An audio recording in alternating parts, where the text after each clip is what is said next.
One of the enduring myths of the Second World War is that German victories of the opening years of the conflict were achieved by tank forces superior to those of Britain, France and the Soviet Union, not the least reason being that the sheer scale of Germany's victories in the period 39 to 41 requires in the popular mind a simplistic explanation, and superior numbers and technology undoubtedly satisfies that requirement. It is also a testament to the continuing effectiveness of the propaganda images created by German cameramen of over 50 years ago, constructed as they were for the sole purpose of fostering the notion of the invincibility of the German army in war. So audiences were deliberately regaled by scenes of panzers set alongside burning Allied armour, with smiling German crewmen standing victorious amid their destructive handiwork, the impression being conveyed that of overwhelming proficiency in the execution of mobile warfare. Such impressions were consciously fed by the selective coverage given to the larger and more powerful Panzer IIIs and IVs, impressive symbols of German might. But the reality was very different and more complex. Numerical superiority was never a factor except in Poland. In the other campaigns in France and Russia, it was either parity or gross inferiority. Nor was it quality, for in the first 2 years of the war, Germany's armoured forces comprised essentially light tanks, which were obsolete even before the conflict began. Germany's success derived from her employment of armour in a completely novel way. To understand how this came about is also to relate the story of the light panzers in the evolution of the German tank arm. While many Germans were to blind themselves to the truth and find escapist explanations for the armistice of November 1918, to Lloyd George, the British Prime Minister, the conclusion was inescapable. Germany and her allies were defeated in the field. For the German armed forces, reckoning in defeat came with the post-war settlement at Versailles.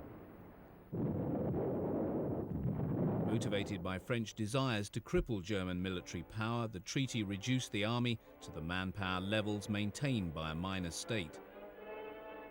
The High Seas Fleet, once the pride and joy of Kaiser Wilhelm II, steamed into ignominious captivity at Scapa Flow. Thereafter, the Germans were permitted only to retain enough surface vessels to provide a coastal defence force. The U-boat fleet, which had so nearly brought Britain to her knees, was scrapped, and the Kriegsmarine forbidden to build any others. Another of the Great War's military innovations, the military aircraft, which by 1918 was a proven asset and already a vital element in military operations, was denied to the Germans. All surviving military types were to be scrapped, and no German Luftwaffe was permitted. Significantly, the treaty also forbade the German army to construct and employ the only genuine military innovation to emergency action in the Great War. At the time of the armistice, the tank had seen little more than 2 years' service, but in that period it had proven itself to be a weapon of potential.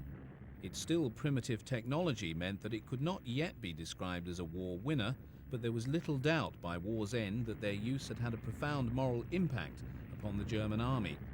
Although the effect of the tank in the Great War has been greatly inflated, its potential to perhaps recast the future of land warfare, break the murderous deadlock of trench fighting, and restore the holy grail of mobility to operations was not lost to visionaries among the ranks of either the victors or the defeated.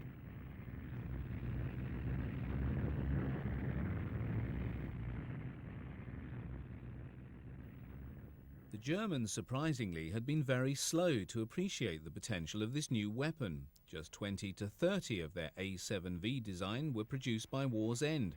Certainly tanks played no significant role in the planning or execution of the rash of offensives launched by the Germans between March through to July 1918, which were designed to force a military decision on the Western Front before American forces could arrive in great numbers.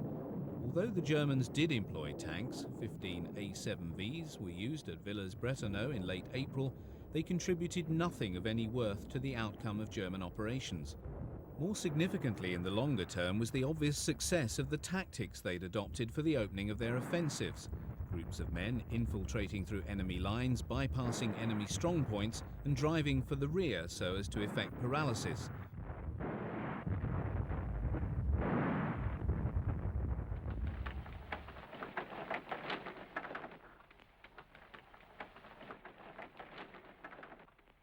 successful impact of these tactics was not lost on the Germans, even against the wider strategic failure of their offensives on the Western Front, and these were later to be transposed onto tank operations in the Wehrmacht. The strategic initiative passed to the Allies by mid-July, and thereafter the German army in the West was subjected to a series of great blows, which forced it to back into Belgium. British and French armour played no small role in the rolling back of the German lines. Nowhere was this more apparent than on the 8th of August 1918. For Field Marshal Hindenburg, it was the black day of the German army. On August the 8th, the British army deployed 534 tanks against the German lines, the largest concentration they assembled in the whole war, and it did not matter that only 145 were serviceable on the 9th. In that time, enough damage had been done to the morale of the German forces for the tank to acquire an honoured place in the German mythology of the Great War. The tank was seen as one of the great Allied war winners, and the lasting impression this created was to have a profound impact on post-war German thinking.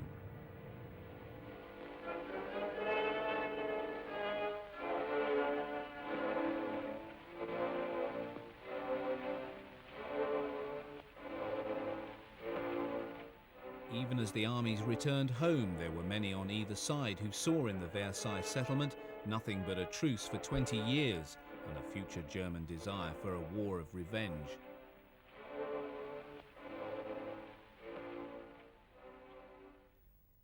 By denying the Germans a general staff and restricting the army to 100,000 men, the Entente powers believed that they had shackled the German army. General von Seeckt, head of the Reichswehr, believed, however, that these limitations could be turned to Germany's advantage, and the army used to explore new ideas on warfare. He was not convinced of the need for a return to a mass German army, concluding from his Great War experiences that the future of warfare lies in small, high-quality mobile armies supported by aircraft. While manpower quality could be assured by the rigorous selection procedures for the Reichswehr, Germany needed ways of circumventing the Versailles restrictions on aircraft, and specifically tanks, to gain experience in their construction and use. The Reichswehr assumed tanks would have a role to play on any future battlefield. Denied the real thing, great effort was taken to simulate them in exercises, with examples constructed from cardboard with rubber gun barrels. Through a secret agreement in the 1920s, Seeckt helped the Reichswehr obtain experience of both building and operating tanks in Russia. Europe's two pariah states sank their ideological differences and cooperated in the military sphere to their mutual advantage. One example was the VK-31 light tank tested at Kazan in the Soviet Union and built in works set up and run by Krupps and Rheinmetall. The appointment of the pro-Panzer General Lutz in 1931 as Inspector of Transport Troops was a significant boost to supporters of armoured warfare in the Reichswehr. Most vociferous protagonist of the concept had been Guderian. His work laid the basis of the German tank arm. It awaited political will to translate it into reality.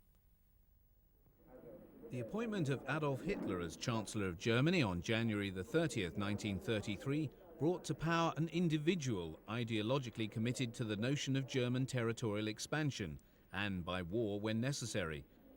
The realization of his vision of a greater Germany demanded a strong military, and circumvention of the Versailles restrictions, albeit secretly to begin with, was assumed from his first day in office. In 1933, the specification was issued to industry for a light tank. The chosen Krupp design entered production as the Panzer I-A in mid-1934. It was designed as a training vehicle pending production of the Panzers III and IV, with which it was planned to equip the combat formations of the Panzerwaffe. At this time, Hitler visited the army testing ground at Kummersdorf to view a display by motorcycle troops, anti-tank guns, armoured cars, and some of the first Panzer Is. Hitler was impressed and excited by what he saw, and cried out, "That's what I need, that's what I want to have." What he saw in these units was that here was a new instrument of war that would allow him to realize his ambitious foreign policy objectives without embarking on a new conflict on the scale of the Great War. Hitler was convinced that the strain of the war on the home front had itself been a major factor in Germany's defeat. He had an aversion to any form of social unrest and was determined, when war became necessary, to fight it on his terms, on the cheap and quickly, so as to avoid any economic dislocation to social life. For this reason, Hitler was to become an enthusiastic supporter of the Panzer Arm. In War Minister von Blomberg and Commander of the Army von Fritsch, he had two officers who were sympathetic to the development of the tank arm.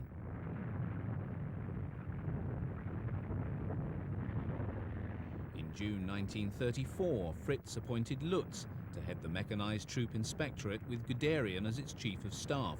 Before the end of the year, the 1st Panzer Brigade was established, the first genuine panzer unit in the German army.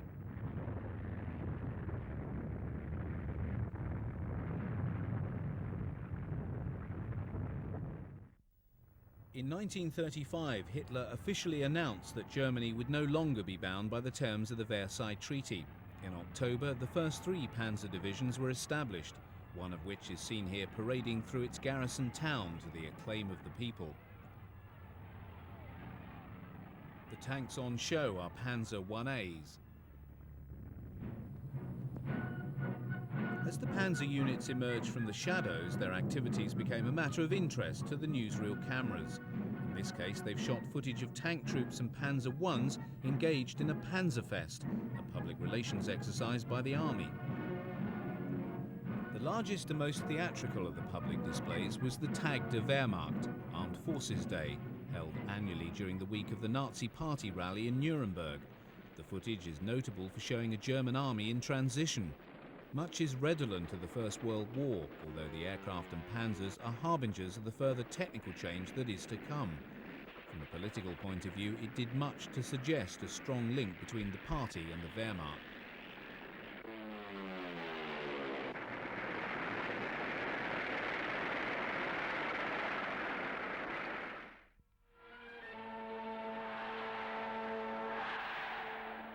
(1936) was a significant year for the Nazi regime and the German army. In March of that year, Hitler took his first step to break the territorial ties of the Versailles Treaty by reoccupying the Rhineland. 6 months later, Germany hosted the Olympic Games.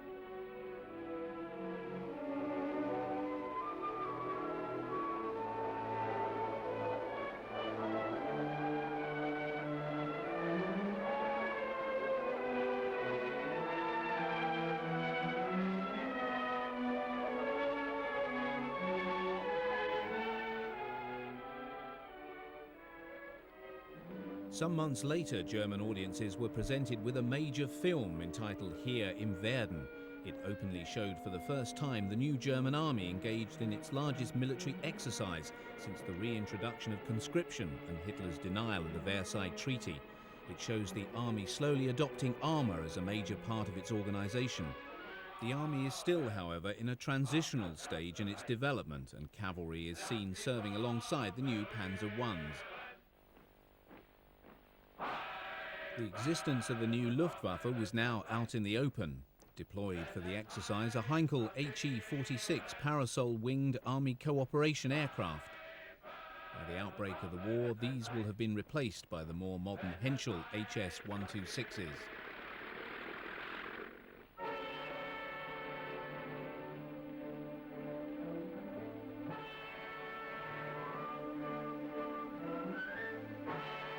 The Panzer 1As are employing flags to communicate and have not yet been fitted with radio. By this time, the Panzer 1A had just been superseded on the production line by the improved and enlarged Panzer 1B. In all, 818 of this first model of the Panzer I was completed and was to see service in the early years of the war through to North Africa and in the early days of the Russian campaign.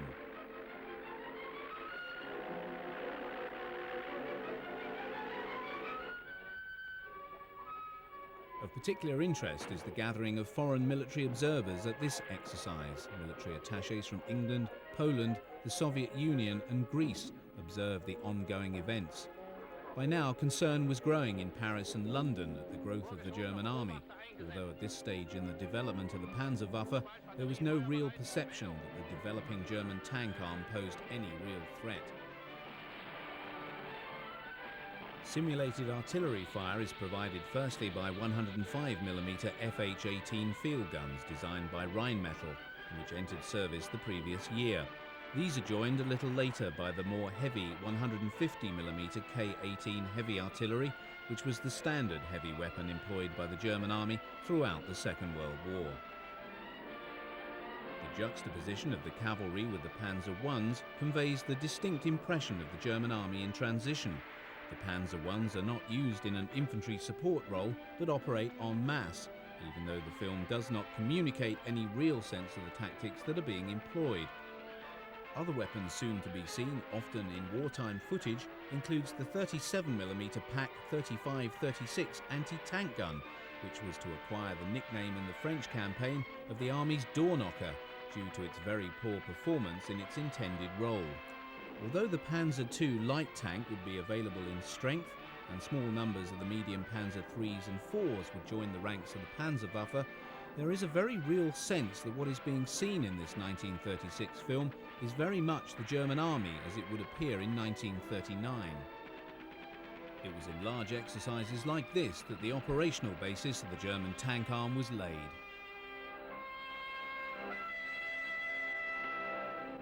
With delays affecting the medium tank program, the decision was taken to order a new stopgap light Panzer in the 10-ton class.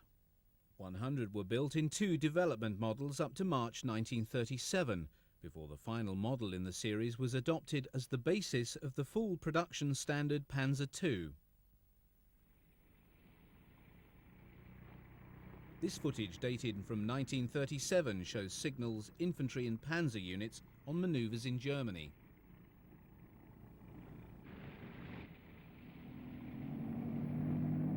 The radio vehicle is a Mercedes-Benz G3A 6x4 communications lorry. Noteworthy of the vehicles is the pre-war camouflage schemes they carry. A 2-tone brown spray is worn over a base coat of dark grey. Infantry arrive while 2 artillery officers, who are wearing the pre-1933 steel helmet, prepare to give orders for the deployment of their heavy weapons. The radio truck sets up its tall mast and prepares to transmit orders to the artillery batteries.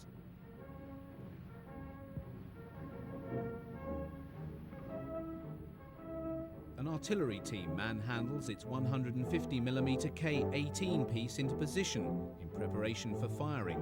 The gun could fire a 43-kilogram shell out to a maximum distance of 24,500 meters.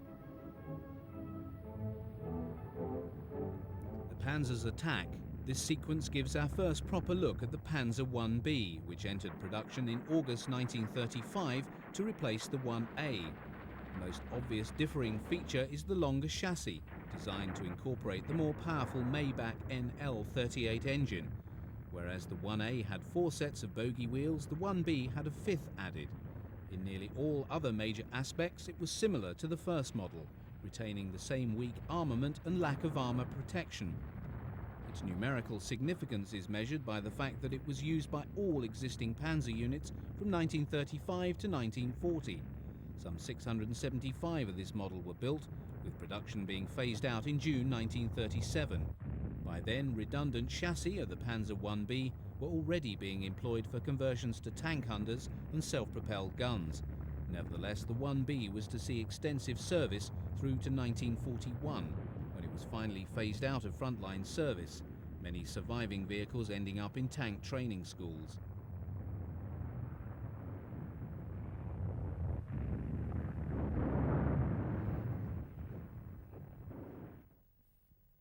In January 1937, 80 Panzer Is were sent to Spain by Hitler to assist Franco's nationalist cause in the Spanish Civil War. The unit, designated the 88th Armoured, was composed of volunteers and commanded by Major Wilhelm Ritter von Thoma.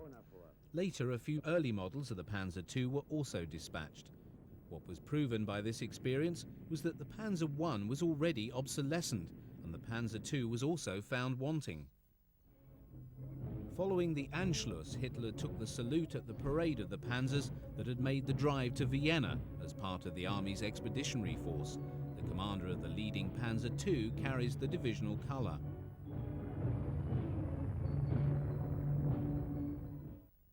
A light panzer for the cavalry led to the production of the Panzer IID, which, apart from retaining the turret of the Panzer II, was a new design.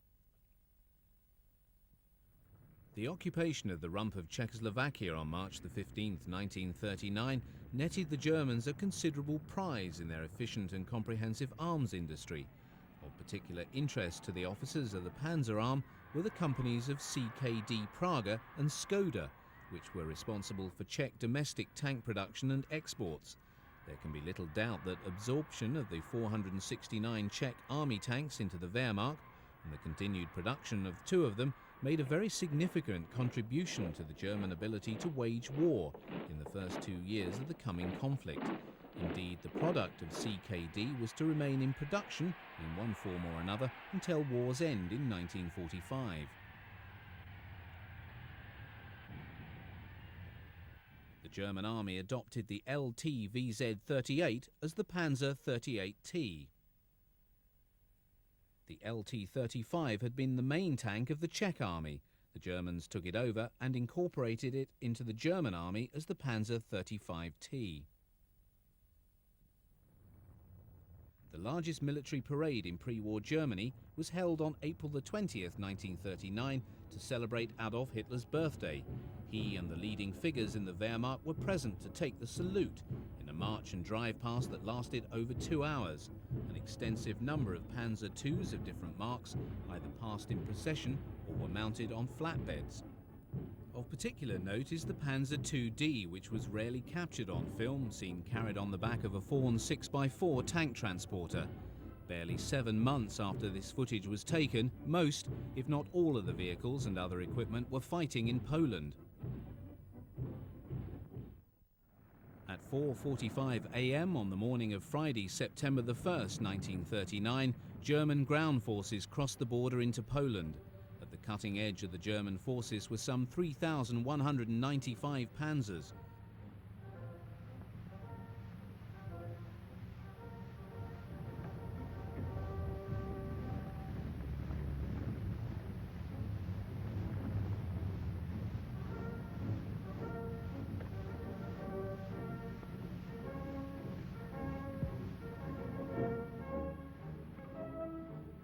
Rapid collapse of the Polish army led many to see in this campaign the first use of the new armoured warfare. In reality, the Poles were undone by a classic exercise of double envelopment, in which the panzers played a major, though not decisive, role. On paper, the Polish army appeared formidable, being able to mobilise up to 3 million men. In all, she could deploy 38 infantry divisions, 1 motorised brigade, 11 cavalry brigades, 745 mainly obsolescent aircraft, and 1,134 small and light armoured vehicles. It was the speed with which such forces were overcome that stunned the world.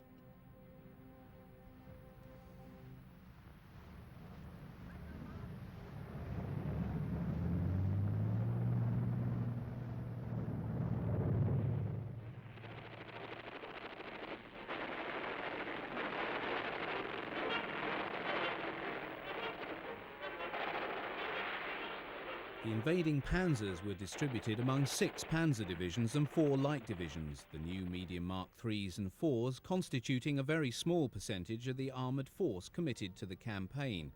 2,886 of all the panzers being light tanks, but many of these, being Panzer Is and IIs, were already obsolescent.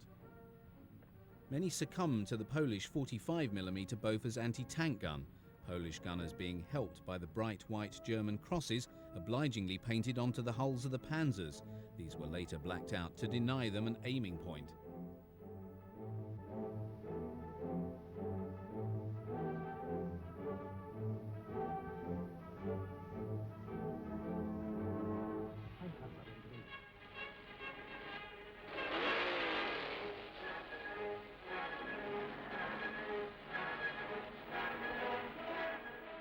However, it became all too obvious during the course of the Polish campaign that notwithstanding the rapid advances made by some units, such as Guderian's 19th Panzer Corps, the light tanks were suffering losses.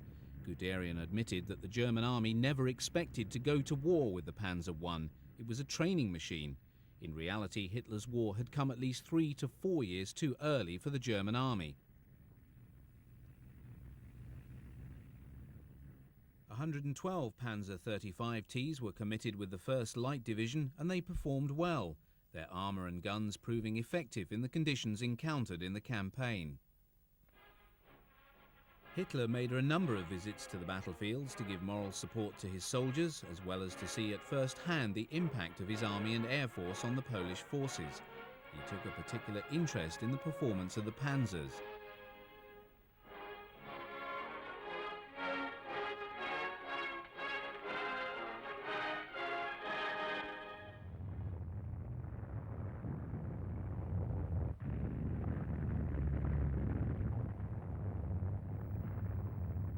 In this sequence, German armour is filmed entering Krakow, and shortly thereafter the crews take a rest.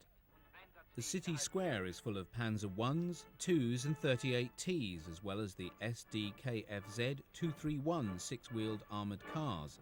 The opportunity is taken to clean the guns, take on fuel and rearm the machines prior to moving off on their next task.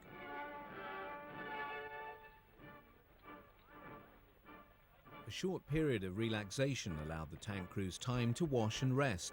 Operations in Poland in the late summer resulted in high temperatures inside the tank. Dust from the sandy Polish roads also enveloped the crews and covered the panzers.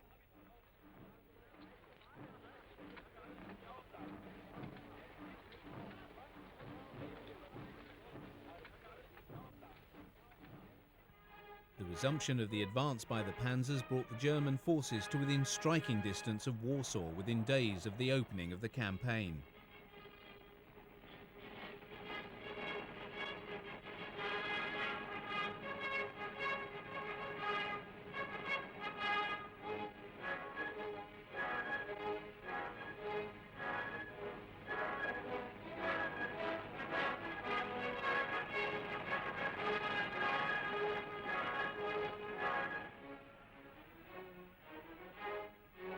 Although Panzer 1s and 2s provided the bulk of the armour in the campaigns, the availability of the Panzer 38T provided the Germans with a tank with the armament of the Panzer III on a hull half its weight.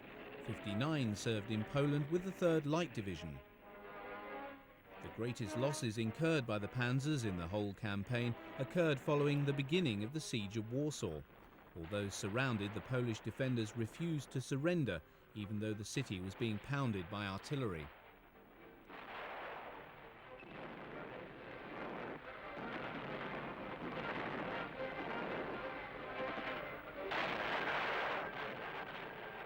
The decision was taken to employ the panzers to fight their way into Warsaw.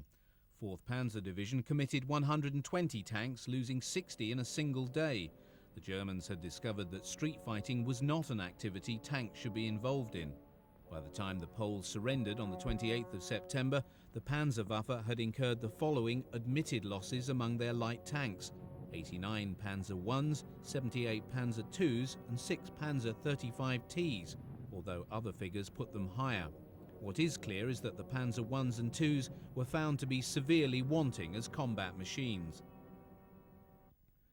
Even before the end of the Polish campaign, Hitler had instructed OKH to prepare a plan for the invasion of the West, to begin as early as autumn 1939. Although the operation was repeatedly cancelled, German units were exercised frequently, even during the course of the severe winter of 39-40, in preparation for the offensive whenever it was to come. Amid this snow-covered landscape in eastern Germany, Panzer 1s and 2s offer practice to infantry and anti-tank troops using the 37mm Pak 35-36 by acting as enemy armour. The original film also includes a variety of other armour types, including Panzer 3s and 4s.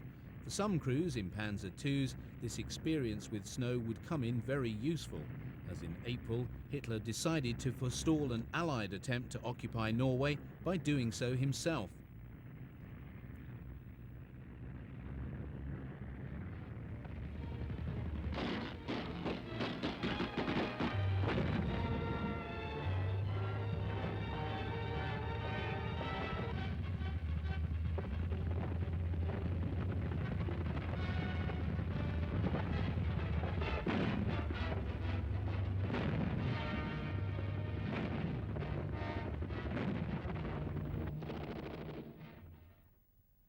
Due to the closeness of the date of his intended invasion of the West, Hitler could spare very few panzers for Operation Weserübung, the German occupation of Denmark and Norway in April 1940. In the absence of the precious Panzer IIIs and IVs, 3 Panzer Neubau-Fahrzeuge were fitted out to lead a limited contingent of light panzers as Panzer Battalion 40.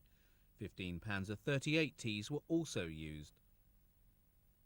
Following the surrender of Denmark, these were transferred to Norway, along with a number of Panzer IAs and Panzer IIs. These were employed primarily in the role of infantry support and involved in fighting French and British troops. Although the French had deployed a number of Renault light tanks, there was no tank-to-tank combat in this theatre. The Panzer 38Ts were returned to Germany even before the end of the Norwegian campaign, in time for service in France.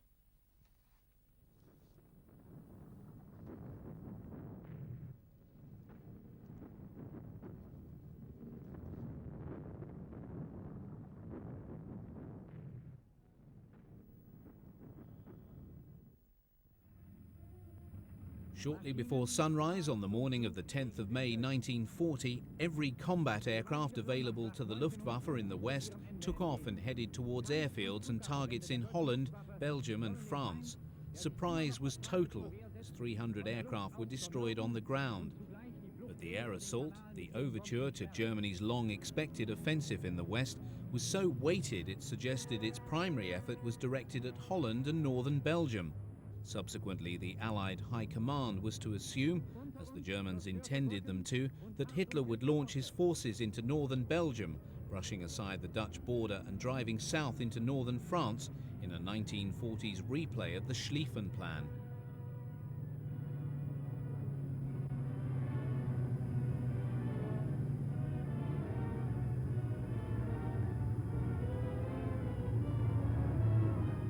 Achtung! Das Ziel im Raum von Dünkirchen ist erreicht. After the bombers came the lumbering Junkers 52 transports, disgorging large numbers of paratroopers into Holland. Other special operations units were dropped by glider on defensive fortifications in Belgium. To Allied intelligence officers, this massive effort by the Germans just confirmed their assumptions. They received further reinforcements a few hours later, when German ground forces belonging to Army Group B under von Bock, deploying 3 Panzer divisions and 23 infantry divisions, crossed the border into Belgium and Holland. In the face of this German assault, the Dutch and Belgian armies chose to retreat and await the arrival of the Allied forces. The German 18th Army pushed into Holland, while to the south 6th Army advanced into northern Belgium. Little did the Allies suspect that this was all a great feint to draw them into Belgium. The trap had been sprung.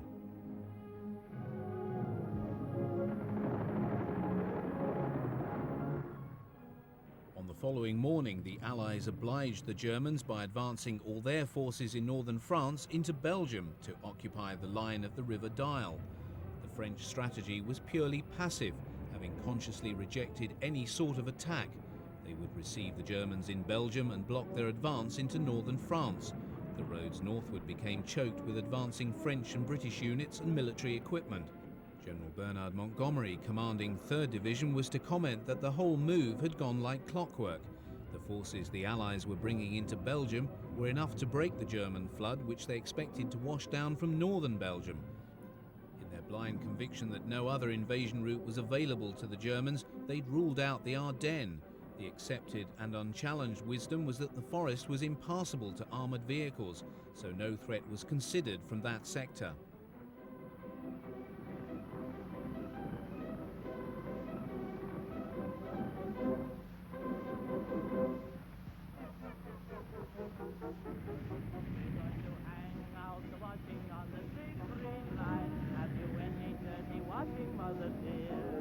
We're going to hang out the watching on the Siegfried line, 'cause the watching day is here. Weather, the weather,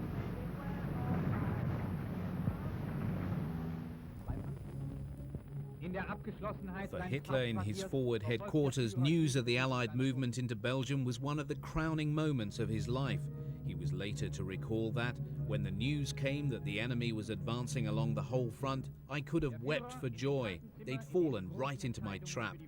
Although not the originator of German operations, Hitler's endorsement of von Manstein's proposal to shift maximum effort from Belgium southwards to the Ardennes was what tilted the argument over the Western strategy. Even as he pored over his maps with Jodl and Keitel, his panzers were driving through the Ardennes forest towards the Meuse.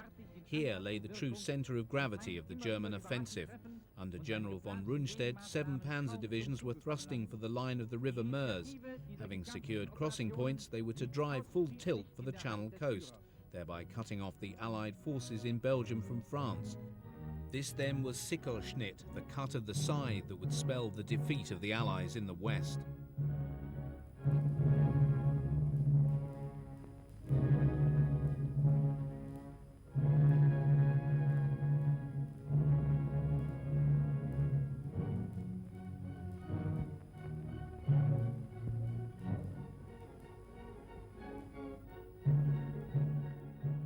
Emerging from the Ardennes, the German armour merely brushed aside the token French forces that stood in their way and thrust forward toward the river.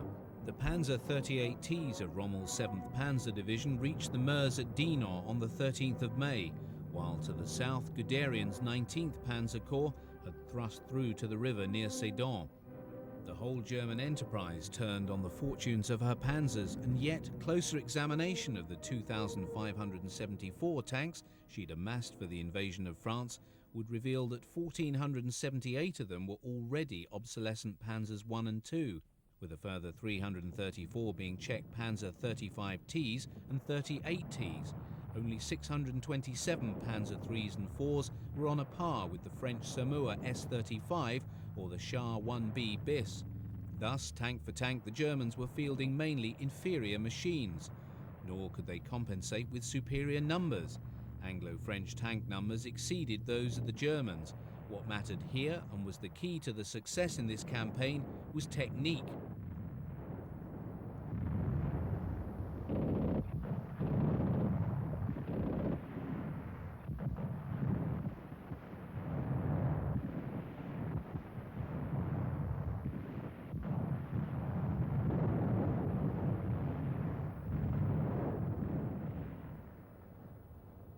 Behind a screen of Stuka dive bombers that plummeted on the opposition and were as much a part of the equation as the tanks, Guderian bridged the river. Rommel too was over. Both generals now took as much armour across to the other side as they could manage. Tanks were rafted over, some managed to ford the river, but the build-up continued.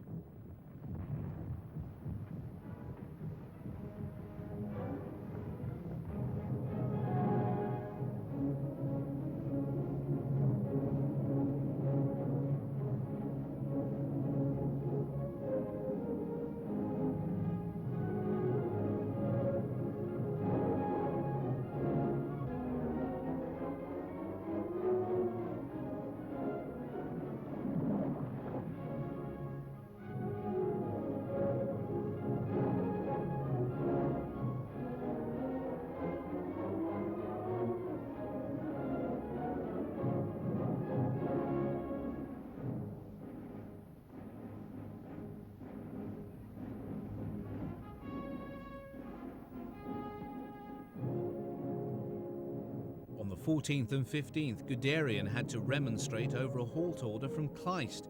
His troops sat idly by as he argued the case for being allowed to continue with the advance without having to wait for the infantry to catch up with him. He was concerned that the advantage the Germans had achieved was being thrown away by timidity.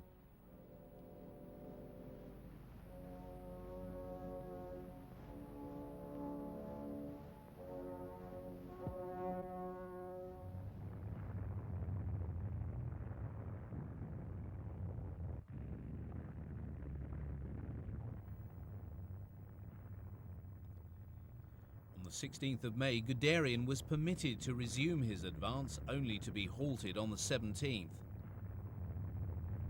It would seem that no footage was taken of Panzer 35Ts in the French campaign. Indeed, only 143 were actually employed in it.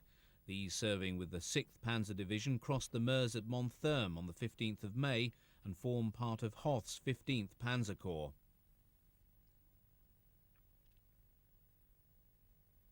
Ranging ahead of the Panzers and providing direct support for them were the Stuka dive bombers, plunging down on any target that could halt the German armoured columns. Their near-vertical descent with sirens wailing like banshees had a profound impact, and the psychological effect of the Stuka was every bit as great as the high explosive it dropped on its target.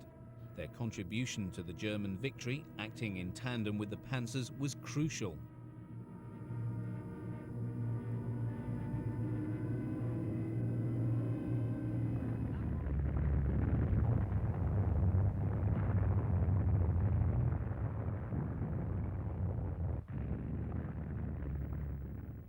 This Panzer 38T was one of 288 utilised in the offensive. They were employed by the 7th and 8th Panzer. By May the 16th, the German forces were driving full tilt across the broad flat lands of northern France for the Channel.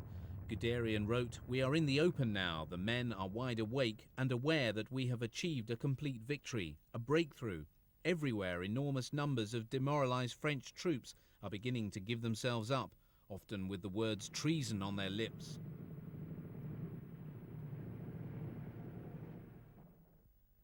Three days earlier, the first heavy armoured battle had taken place in Belgium around Terlemont, when the 3rd and 4th Panzer Divisions of Hübner's 16th Panzer Corps clashed with the French motorised cavalry corps. The battle that followed epitomised the different tactical methods employed by the respective armies, and highlights the great error in its use of armour that led to the French and Allied defeat. Early on the morning of the 13th of May, the two Panzer divisions assaulted French positions behind a screen of plummeting Stukas and a barrage from the artillery.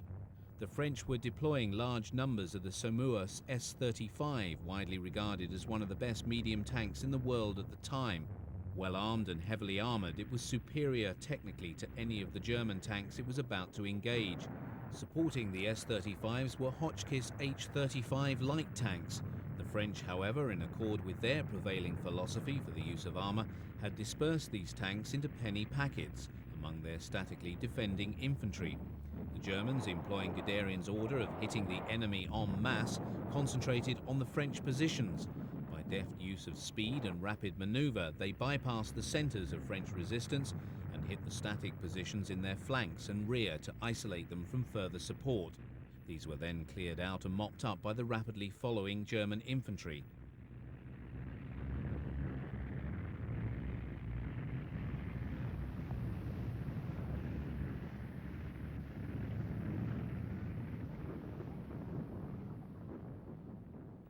By 1745 hours, the Germans had overrun the enemy positions, and the commanding French general gave the order to fall back.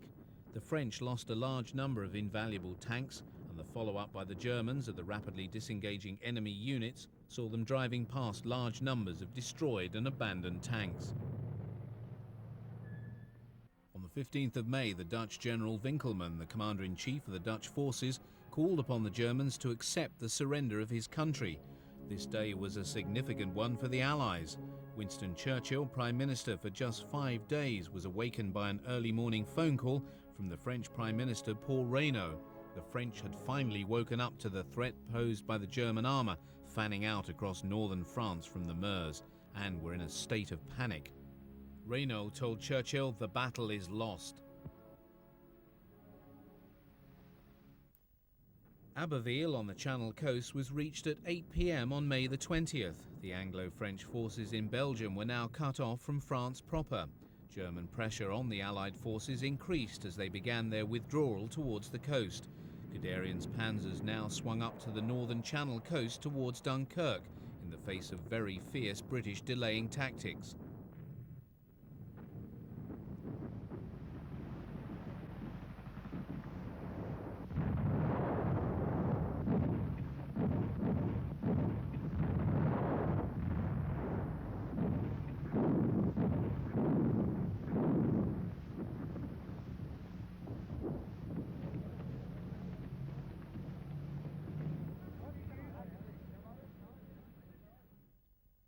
The Germans did not believe that the British could evacuate their forces by sea. Goering assured Hitler that the Luftwaffe could deal with Dunkirk. The order to Guderian to halt his panzers when the town could have fallen was to rob the Germans of a crowning victory. The improvised British evacuation, codenamed Dynamo, began on the 26th of May. On the same day, Hitler realised the mistake he'd made in halting his armour and ordered that the town be taken. Over the next 9 days, savage fighting would take place as the defence perimeter shrank under intense German pressure, but held. In the air above the beaches, the attempts by the Luftwaffe to prevent the evacuation was foiled by the RAF, who in the same period shot down 176 aircraft for a loss of 106. On May the 31st, a total of 68,104 Allied troops were taken off by sea, the last being evacuated on the night of the 2nd of June. In all, 338,226 men were saved and brought back to England to form the nucleus of a new army. The BEF had abandoned all of its heavy equipment, as had the French, who also were evacuated by sea. With the Allied forces in Belgium now extinguished, Hitler could turn to settling accounts with France.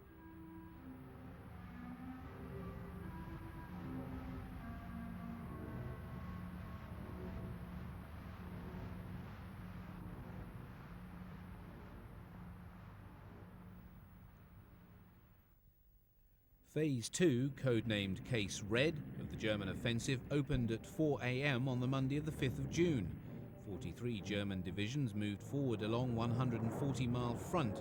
Marshal Weygand, the new French commander-in-chief, had hoped desperately to hold the German forces with 49 divisions he'd assembled along the lines of the River Somme and Lower Aisne. In less than a day, the panzers had cracked the French positions. Stuka dive bombers dived on French strongpoints or hedgehogs. On the following day, Rommel's 7th Panzer Division, having driven through the French positions in his sector of the front, was already 37 miles deep behind the Somme line and just 25 miles from Rouen. In the east, German forces had crossed the Aisne and reached Soissons. Heavy fighting over the next few days saw combat between tanks that had the Germans clearly at a disadvantage, and revealed the inadequacy of their own weaponry when not fighting under conditions of their own choosing. On the 10th of June, panzers crossing the river near Return were set upon by a French armoured group. Among the French tanks were a number of Char 1Bs, the heaviest armoured in the world at the time. These proceeded to do great damage to the thinly armoured Panzer Is and Panzer IIs. The 37mm Pak 35-36 anti-tank guns were revealed to be useless in their designed role, their armour-piercing shells simply bouncing off the 60mm frontal armour of the 1Bs. Guderian, who was present at the battle, recalled later how, at one point, I was trying in vain to immobilise a B tank with a captured French 47mm anti-tank gun, but all the shells ricocheted off the thick plate of the French tank. The French 37mm and 25mm guns were also ineffective. Because of this, we had to take severe losses. To the north of Return, the French tanks destroyed about 100 German armoured vehicles, but these local successes by the technically and individually superior French tanks counted for naught, as the overall French position was overwhelmed by the speed of the German advance, combined with a definite numerical superiority by this time of the campaign.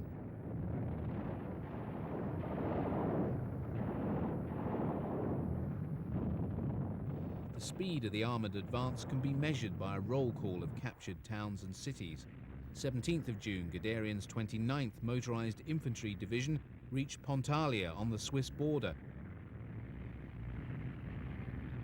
On the 18th, Manstein took Le Mans and Rommel Cherbourg on the Cotentin Peninsula.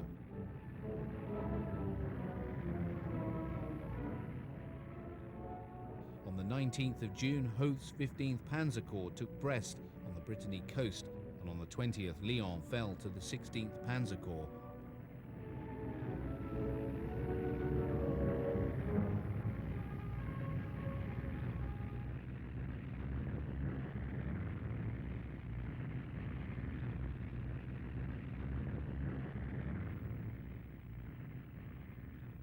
Paris itself, the great prize, had been declared an open city by the French government and was entered on the 14th by the German 87th Infantry Division. More than 2 million Parisians had fled the city, and most of those that had stayed chose to remain inside, unwilling to witness the humiliation of a German army marching through the French capital for the second time in less than 80 years. The end came quickly.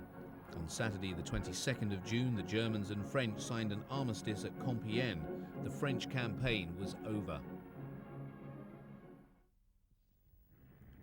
It took 3 weeks for the German army to bring about the defeat of Yugoslavia and Greece in the late spring of 1941.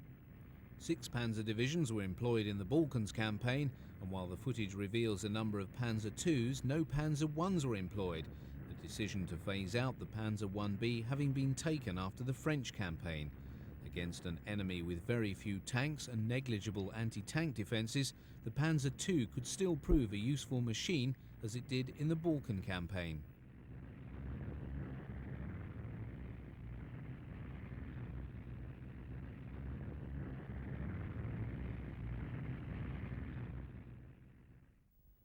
It is a measure of just how little account he took of Russian military power that Hitler was content to send his armies into the Soviet Union with light panzers still in the majority. Of the 3,332 panzers employed in Barbarossa, 410 were the death-trap Panzer Is, 746 were Panzer IIs, 623 Panzer 38Ts and 149 Panzer 35Ts. While the light panzers contributed to the remarkable victories at the opening stages of the campaign, losses among these machines grew substantially. In Spain, some years before, the armour on the Panzer II and of all the light tanks had been shown to be vulnerable to the 45mm gun of the Soviet T-26.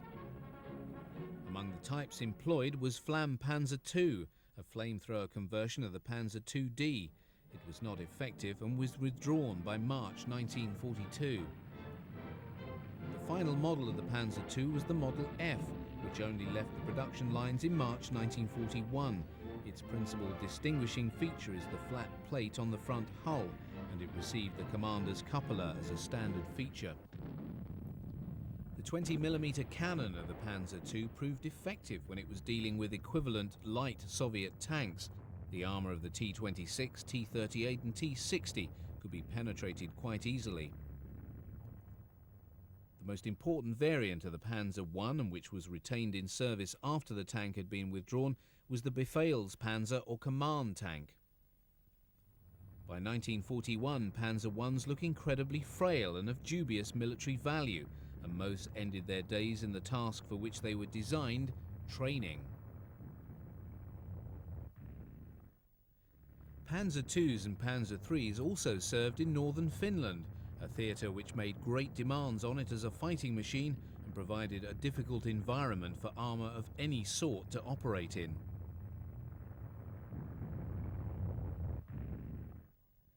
Within weeks of the beginning of Barbarossa, German columns were deep within the Soviet hinterland, forming the huge pockets needed to help realise Hitler's demand that the Red Army be destroyed west of the river Dnieper. The close communications between armour and spotter aircraft, such as the Fiesler Storch, allowed the panzers to respond quickly to a potential threat. No fewer than 5 of the 17 panzer divisions committed to Barbarossa were equipped with the Panzer 38Ts. The fighting in Russia was much harder, and in consequence no fewer than 796 38Ts were lost in the first 6 months of the campaign.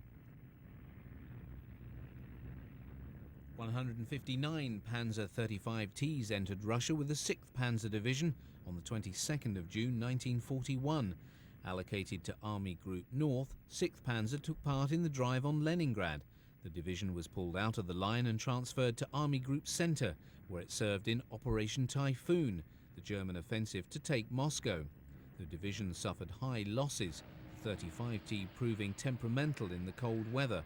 The only remaining 35T, nicknamed Antony the Last, was lost on the 10th of December 1941, by which time the division was a panzer division in name only. By mid-September, the bulk of the panzer divisions serving with Army Group North had been reassigned to take part in Operation Typhoon. Hübner's 4th Panzer Group reluctantly departed when seemingly on the verge of taking Leningrad. On Tuesday, 30th of September, the Germans began their assault on the defences before Moscow, with the first snow falling on the Eastern Front just 1 week later. By the end of February 1942, the force of the Soviet winter counter-offensive had begun to dissipate, and the front line in the east began to stabilize. Local counterattacks to retake villages would be undertaken, as here with small detachments of Panzer 38Ts and supporting armoured personnel carriers and command vehicles. Even though at the onset of Barbarossa, Panzer 38Ts constituted no less than 1/4 of the total number of panzers committed, the campaign had revealed its shortcomings in terms of weak armour and inadequate main armament. The still large numbers in service made it inevitable it would be employed in the forthcoming summer campaign, but it was patently clear that its days as a battle tank were coming to an end.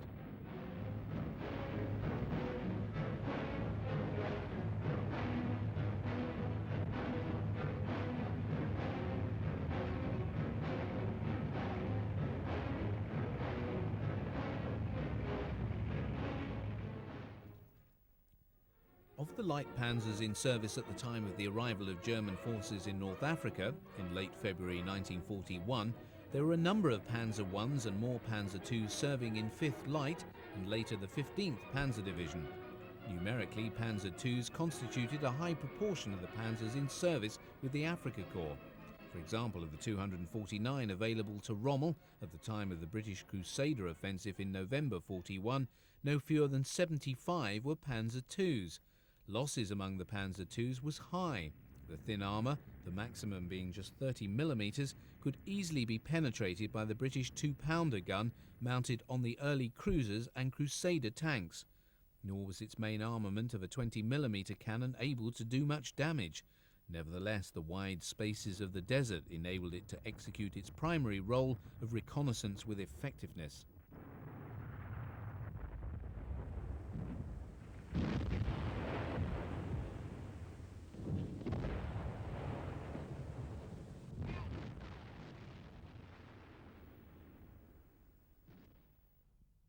Although in early 1942 Hitler ordered the production of the Panzer 38T chassis be directed towards the construction of self-propelled weapons, there were still sufficient in service as battle tanks in Russia to figure in the newsreels from the front.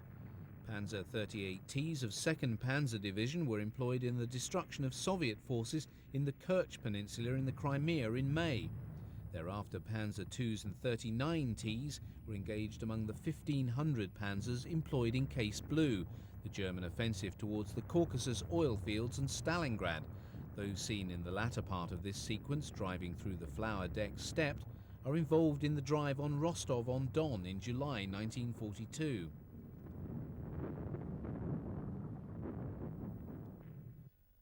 The very last combat film of the Panzer II was seen with the SS Panzer Corps in February 1943. Thereafter, surviving Panzer IIs and 38Ts were relegated to other roles, such as command vehicle to this Hummel self-propelled gun detachment.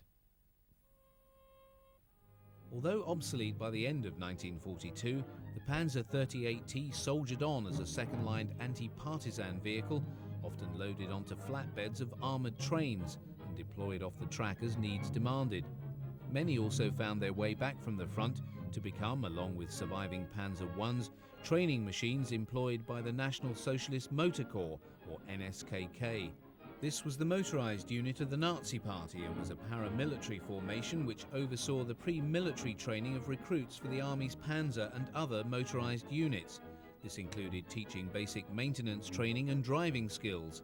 After 1943, the earlier light tanks were joined by examples of other later models of panzers such as the Mark III and Mark IV.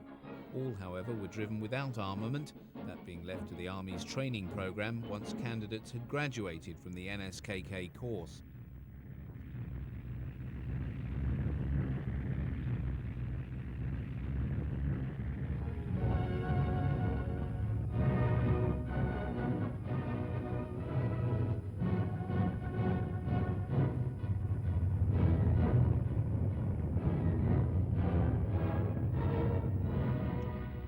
Issued to the armoured reconnaissance detachments of Panzer divisions from September 43 onwards, the Panzer II Lynx was a rare vehicle, 100 being built from an original order of 800 machines. Production by the Mann Company lasted just 5 months being discontinued in January 1944. The 100 built mounted a 20mm cannon, whereas it was intended that the following 700 would mount a 50mm gun. Cancellation of the Lynx led to an improvised reconnaissance vehicle being produced on an obsolete Panzer 38T chassis, 50 of which were built between February and March 1944. The only existing footage of this reconnaissance variant of the 38T shows two in action in Poland in January 1945. The final encore of the light panzers on the newsreel came in late 1944 when Joseph Goebbels, the propaganda minister, inspected an honor guard of the Panzer Corps Grossdeutschland in Berlin.